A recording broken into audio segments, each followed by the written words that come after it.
आज की कहानी है चांदी की पायल। गांव से नए नए शहर आए राम बहादुर और मीना काम ढूंढ रहे थे।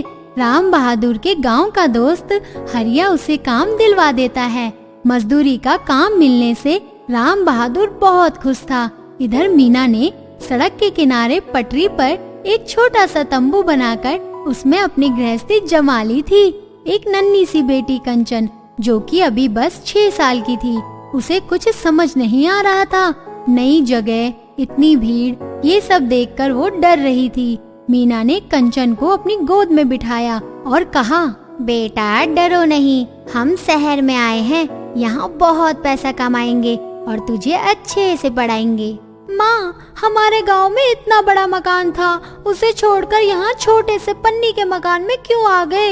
यहाँ हमारा घर नहीं है, तो अपने गांव चलो। बेटी चिंता मत कर, तेरे बाबा बहुत मेहनत कर रहे हैं, एक दिन शहर में भी हमारा अपना घर होगा।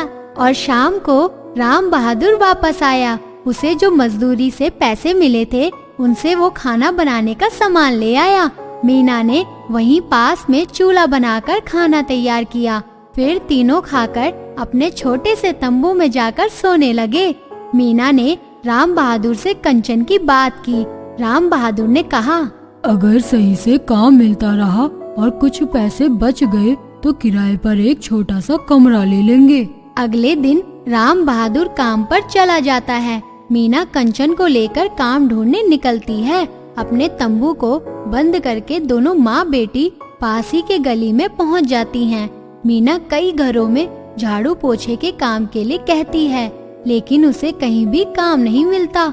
इसी तरह एक सप्ताह बीत जाता है। राम बहादुर की कमाई से किसी तरह एक टाइम का खाना बन जाता था।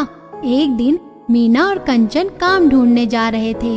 एक दुकान के आगे कंचन रुक जाती है। वो एक सुनार की दुकान थी। वहाँ सामने शीशे के शोकेस में एक सुंदर सी चांदी की पायल रखी थी, जिसे देखकर कंचन रुक जाती है और कहती है, माँ ये मुझे चाहिए, ये छमछम करती पायल पहननी है। बेटा ये तो बहुत महंगी होगी, हमारे पास खाने के भी पैसे नहीं हैं, तो ये कहाँ से ले पाएंगे। लेकिन कंचन गुस्सा हो जाती है।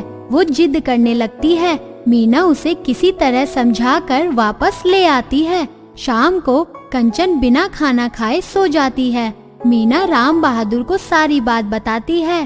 तू चिंता मत कर, यही पास बाजार में नकली पायल मिलती है, मैं कल ले आऊंगा। उसे क्या पता लगेगा ये चांदी की है या नहीं। अगले दिन राम बहादुर शाम को पायल लेकर घर आता है।